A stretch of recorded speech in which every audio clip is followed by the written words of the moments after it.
This is the true story of Anatoly Moskvin, a man who exhumed the bodies of young girls and turned them into what he believed were his children.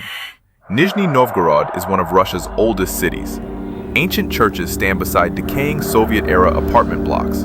Cemeteries sit quietly between neighborhoods, their iron gates rusting, their headstones slowly sinking into the earth. It is a city where the past never truly disappears. It was here, among these graveyards and forgotten histories, that Anatoly Yurievich Moskvin built his life and his obsession. Born in 1966, Moskvin grew up as a quiet, introverted child. He was not violent. He was not disruptive. He was intelligent, curious, and withdrawn. While other children played outside, Anatoly preferred books. While others dreamed of the future, he studied the past. From an early age, death fascinated him. When Anatoly was just 13 years old, he attended a funeral that would permanently shape his worldview. Standing near the open grave, watching the coffin lowered into the earth, he felt something he later described as overwhelming terror, not of death, but of abandonment. He believed the dead were aware. He believed they felt fear.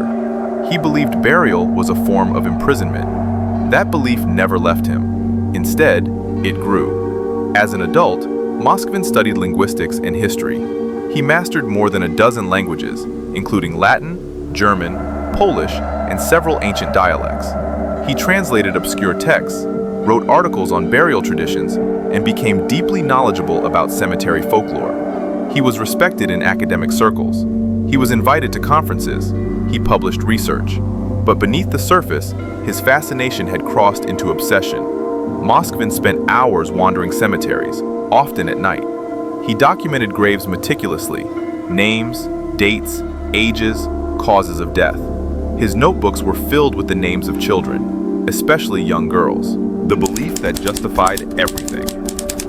Moskvin became convinced that children who died young were trapped between worlds.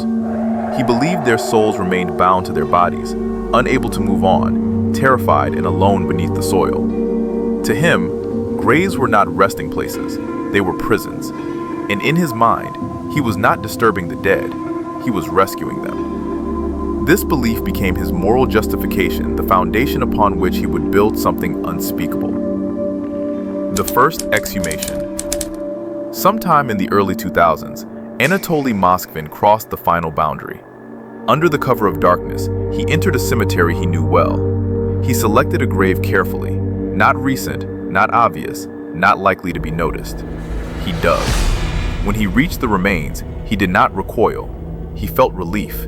He believed he had saved a soul. That night marked the beginning of a ritual that would continue for years.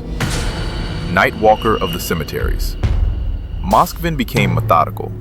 He memorized patrol schedules. He avoided attention. He chose graves strategically, targeting girls between the ages of 3 and 15. He worked silently. He worked patiently. He worked alone. Each exhumation reinforced his delusion that he was performing an act of kindness, and each one brought him closer to losing all connection to reality. The apartment of the undead. Moskvin transported the remains to his small apartment, a modest aging unit in a Soviet-era building. From the outside, nothing seemed unusual. Inside, it was something else entirely. Using salt, baking soda, cloth, and wire, Moskvin preserved the bodies. He removed decayed tissue and reinforced the remains to hold shape. He dressed them carefully in colorful clothing, dresses, stockings, shoes. He placed buttons, beads, or glass where eyes once were. He seated them on chairs. He propped them against walls. He arranged them as if resting. They were not hidden, they were displayed. They are my children. Over time, Moskvin accumulated 29 preserved bodies. To him, they were not corpses, they were not objects, they were his daughters. He gave them names, he celebrated their birthdays, he read them stories, he spoke to them daily. He believed they spoke back. In his mind, he had created a family, one that could never leave him, never grow up, never reject him. Outside the apartment, Moskvin lived quietly. He paid rent. He spoke politely to neighbors. He attended academic events. When questioned about the figures in his home, he claimed they were dolls or mannequins used for cultural research. Some believed him, others didn't ask.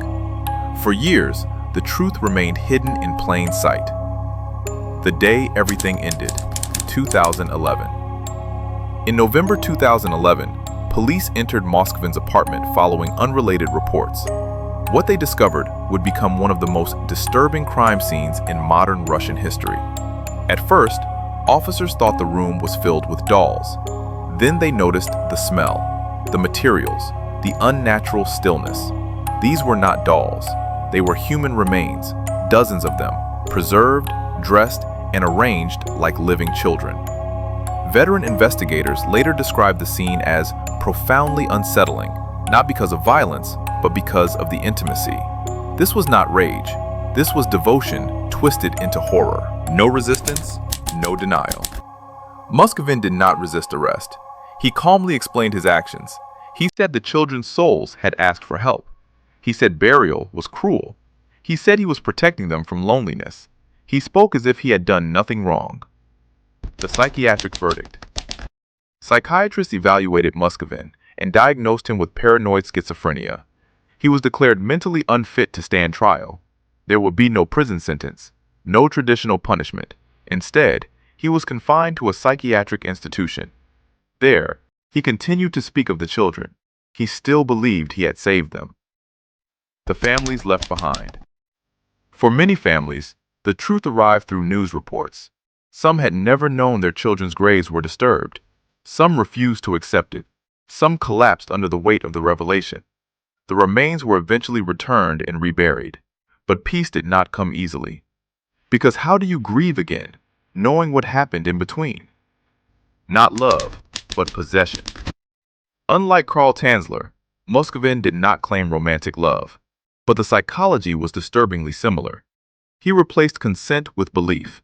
He replaced dignity with control. He replaced mourning with ownership. The dead could not object, and so he convinced himself they agreed. Why this story still terrifies us. This story is not frightening because of blood or violence. It is frightening because of patience, because of intelligence, because of sincerity. Moskvin did not see himself as a monster. He saw himself as a caretaker. And that is what makes this case so deeply disturbing. Final question for viewers. If someone truly believes they are acting out of love, if they believe they are helping, not harming, but their actions destroy dignity and peace, does intention matter or only the damage left behind? The apartment is empty now. The chairs are gone. The voices exist only in one man's mind. But the story of Anatoly Moskvin remains. A reminder that obsession does not always look violent, and that some of the darkest horrors are committed by those who believe they are doing good. History often teaches us about monsters we can see. This story reminds us that some of the most terrifying ones walk quietly among us, carrying books, speaking softly, and wandering cemeteries at night.